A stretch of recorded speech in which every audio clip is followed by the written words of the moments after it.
ఎవరైనా ఎప్పుడైనా సరిగా గమనించారా చలిచర అసలెప్పుడు వదిలిందో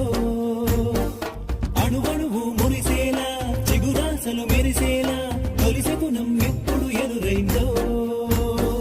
చూస్తూనే ఎక్కడి నుంచో చైత్రం కదిలొస్తుంది పొగ మంచును కోపం అంటూ తరిమేస్తుంది నేలంతా రంగులు తొడిగి సరికొత్తగా దోస్తుంది తన రూపం తానే చూసి పులకిస్తుంది ఋతువెప్పుడు మారిందో బ్రతుకెప్పుడు విరిసిందో మనసెప్పుడు అలపుల మనమైందో ఎవరైనా ఎప్పుడైనా సరిగా గమనించారా చలిచర అసలెప్పుడు వదిలిందో